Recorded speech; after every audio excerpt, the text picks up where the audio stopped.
Hey people. Throwaway account for obvious reasons. I never thought I'd be one of those people writing into a relationship subreddit, but here we are.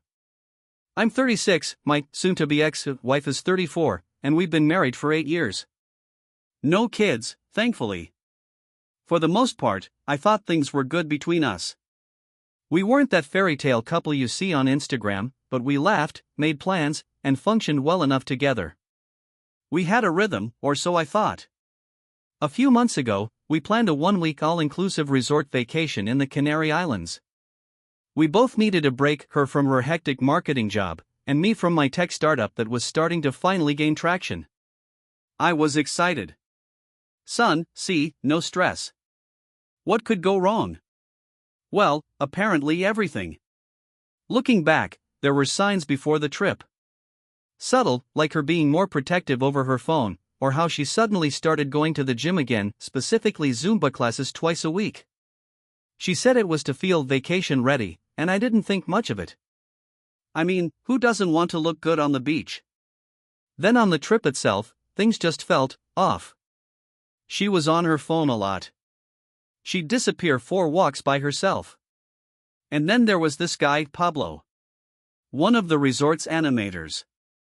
You know, the dudes who host the pool games and dance classes? He was tanned, shredded, and the kind of charming that makes you want to punch a wall. I noticed she was laughing at all his jokes. She never laughed like that at mine anymore. Still, I chalked it up to her just enjoying herself. Until I couldn't anymore. That's when the gut feeling started to grow. The kind you don't want to believe. The kind that whispers, something's going on. And I wish I'd been wrong. So, I tried not to jump to conclusions. I told myself I was being paranoid, jealous, maybe even insecure. I mean, it's not a crime to enjoy the attention of a charismatic guy in a vacation setting, right? We were both supposed to be relaxing. But by day 3, it stopped feeling like innocent fun.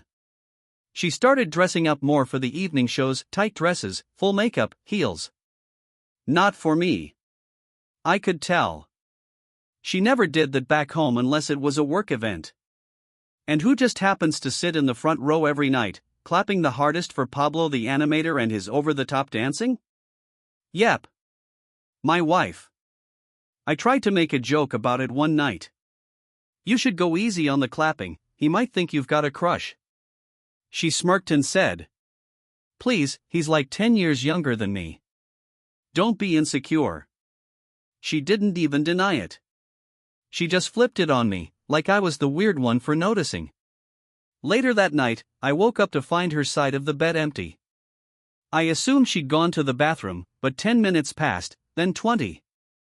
I got up, walked out onto the balcony, and she was down by the beach, sitting way too close to Pablo, who was clearly off duty by then. I watched her rest her hand on his knee. I didn't say anything right then. I couldn't. I just stood there frozen like some sad loser in a movie watching his wife flirt under the moonlight while he stood there in a hotel bathrobe.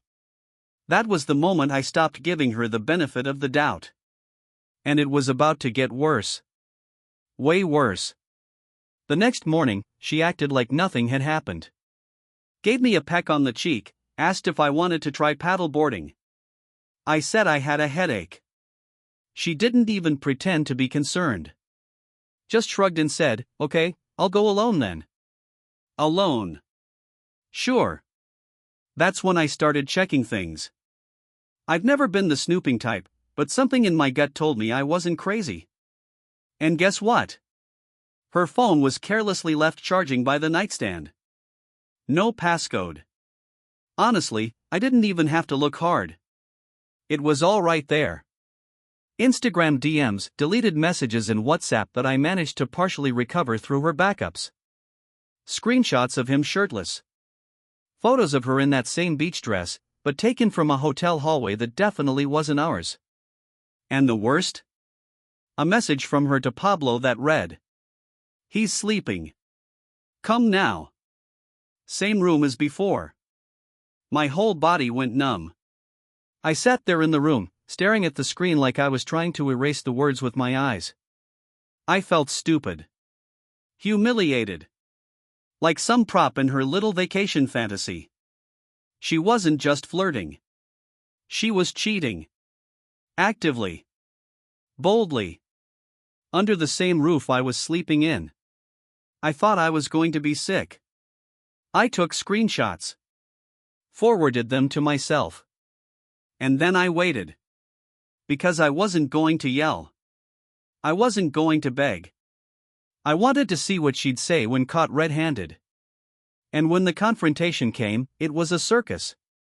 That evening, I waited until we were back in the room. She was humming to herself like she just had the most wholesome beach day ever. I sat on the edge of the bed, holding her phone. Me. So, how was your walk with Pablo? She froze. Just for a split second. Then rolled her eyes. What the hell are you talking about? I didn't answer. I just showed her the phone, the messages, the photos, the proof. Her eyes widened for a moment. Then, just like that, she shifted gears. Wow. You went through my phone? That's a huge invasion of privacy. I laughed. Like, actually laughed. That's what you're going with? Then the deflections started rolling in, one after the other like she'd practiced them. It was just flirting, nothing happened. You've been distant for months, what do you expect? You're acting paranoid. You don't know the full story. And my personal favorite. Pablo's just a friend. He was comforting me. I was feeling neglected. Neglected? On vacation? After I spent weeks planning this trip, paying for the whole thing, just to spend time with her? I told her I saw the messages. I read them. There was no comforting involved unless that's what we're calling sneaking into hotel rooms and sending half-nude selfies now. She got nasty then. Defensive. Angry. Like I was the one who ruined the trip. You always overthink everything. This is why I can't talk to you. You blow things out of proportion. Classic gaslighting. I didn't say much after that. I just got up, grabbed the spare room key, and left to sleep in the lobby lounge chairs that night. And while I stared up at the hotel ceiling fan at 3 a.m., I started to realize this wasn't new. This was just the first time she got caught. The next morning, I came back to the room just to grab my stuff. I was planning to ask the front desk for a separate room and ride out the last few days solo.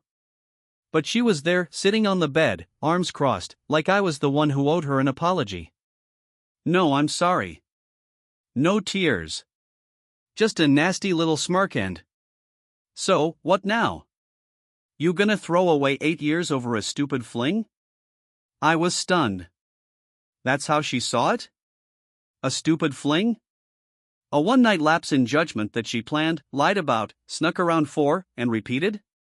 I told her she needed to be honest, completely. I said. Tell me the truth. Was this the first time? Her response? She laughed. Oh please. You really want to go there? Yeah. That laugh? That was the moment it all shattered. That was the moment I saw the real her, the one behind the sweet wife mask she wore at family dinners and office parties. Turns out Pablo wasn't the first. Just the first one I caught. She'd had fun with a coworker on a work trip 2 years ago. And then a random guy from her gym. She said I'd emotionally checked out, and she needed to feel desired. You know that feeling when your stomach drops out of your body? Like you're falling while standing still? I felt like the biggest fool on the island. And then she capped it off with. You can leave if you want, but don't expect me to beg. Spoiler, I left. Right then. Took my bag, walked out, got a separate room, and sent her a text saying we were done. And that was only the beginning of the unraveling. So now I'm sitting alone in this bland, overly air-conditioned hotel room. 4 more days left on this island, and I'm surrounded by honeymooners, families, and couples taking sunset selfies while I'm nursing a gut punch of betrayal and trying not to spiral. I blocked her number for the rest of the trip. She tried slipping notes under my door, yes, actual paper notes like we're in high school. One said, "You're blowing this out of proportion. Let's just enjoy the vacation. We can talk at home." Talk at home? Like this was some little argument about who forgot to pack sunscreen? I started noticing everything in a different light. Every time I saw her around the resort, laughing with other guests, sipping cocktails by the pool, it was like watching a stranger. Like the woman I married had been replaced by a more smug, emotionally hollow version of herself. And Pablo? Oh, he kept his distance once the fallout started.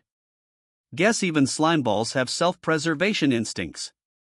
Pretty sure he was told to stay away after I had a very polite but intense conversation with hotel management. They offered to move her to another room, she refused. Said I was trying to punish her. I wasn't. I was just trying to breathe. One night, I walked down to the beach alone and just sat in the sand. Listened to the waves. Thought about everything. 8 years. All the holidays. The inside jokes. The dreams we built. All crushed by a guy who leads water aerobics and wears flip-flops with dress shirts. But the truth is, she chose this. Repeatedly. Without guilt. Without hesitation. And something in me started to harden. Not bitterness. Not yet. Just resolve. When we got back home, we barely spoke on the flight. She sat next to me like nothing had happened, scrolling Instagram, watching movies, even laughing at a dumb rom-com while I stared out the window like a ghost. The silence was deafening. As soon as we landed, she flipped into damage control mode. Let's not tell anyone yet. Let's just keep this between us until we've talked things through. Translation, let's protect my image until I can spin this. But I was done playing PR manager for her. I told her straight up I was filing for divorce. She called me dramatic. Said we should at least try counseling. I almost laughed. You cheated on me while we were on vacation. With a guy whose job is to do the limbo and shout "Hola, amigos." You think counseling is going to fix that? That's when she broke down crying. But not from remorse, from fear. Fear of losing the lifestyle, the house, the comfort. Not fear of losing me. The mask finally slipped for good. A week later, I started moving my stuff out. She tried to stall, said we could try an open marriage if monogamy was too limiting. The same woman who used to judge friends for cheating now wanted a hall pass to keep sleeping around legally. That was it. Done. No more hesitation. I told her I'd be staying with a friend, and that the lawyer would be in touch. And for the first time in weeks, I slept like a rock. Because now the pain had somewhere to go, forward. You'd think that after everything, after being caught red-handed, she'd at least have the decency to take the L quietly. But no. That would require humility, and my wife, well, soon-to-be ex, is allergic to accountability. She started doing recon. Reaching out to mutual friends. Crafting a narrative. Suddenly, I was emotionally abusive, neglectful, and cold. She told people I was so checked out that she had to seek attention elsewhere. Some even believed her. Especially the friends who only ever knew her polished, performative version. The social butterfly who always posted couple selfies but never told anyone she was cheating on the man behind the camera. Thankfully, the ones who really knew me, my brother, a couple of close friends, and even her cousin, saw through it. Her cousin even DM'd me after she found out about Pablo and said, "Dude, that woman is unrecognizable. I don't know what's wrong with her. Join the club." The hardest part was telling my parents. My mom cried. My dad just looked disappointed, like I'd brought home a broken car instead of a broken heart. But weirdly enough, their support felt like a warm blanket over bruises. I wasn't alone. I wasn't crazy. I wasn't the villain. Still, it hurt. Every time I opened Instagram and saw her posting as if nothing had happened, it stung. She was out at brunch, buying new clothes, smiling with captions like "Fresh starts dizzy," while I was trying to figure out how to breathe in an apartment that suddenly felt too quiet.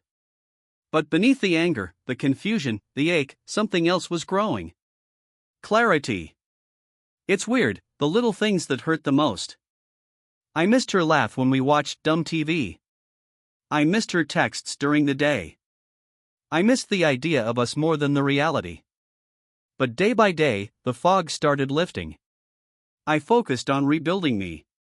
I started hitting the gym again, not in some revenge body type of way, but because I needed an outlet. I reconnected with old friends. I started therapy, a real one, not some smooth-talking, mojito-drinking vacation animator. And man, just saying things out loud to someone who doesn't gaslight you? Healing. One night, I went to a trivia night alone. Didn't know anyone. Just sat there, answered questions, and left. And you know what? It was the first time in months I felt okay just being me. There were setbacks, sure. Moments I wanted to call her, scream at her, ask why. But I didn't. I let the silence speak. I eventually ran into Pablo again. No lie. At a random outdoor street festival. He looked nervous, avoided eye contact, then mumbled, "Didn't mean for all that to happen." I didn't punch him. Didn't even respond. I just stared at him like he was a piece of gum on the sidewalk, annoying, insignificant, and best left behind. Because he wasn't the problem. She was. This wasn't about one affair. It was about a pattern of betrayal, lies, and manipulation I had ignored for too long. She was the kind of person who'd watch me burn and ask why I didn't bring sunscreen. Now, I was finally done playing firefighter in her dumpster fire of a personality. So here I am, months later, divorced, healing, and still occasionally haunted by the ghost of who I thought she was. The divorce went through without much drama once I cut off communication and let my lawyer handle everything. She fought over furniture and a vacation credit, of all things. I let her keep it.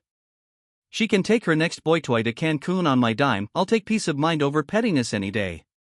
Looking back, I think the worst part wasn't the affair. It was the lies, the gaslighting, and the way she weaponized my trust.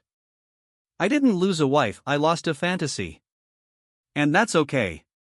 That version of her only existed in my head anyway.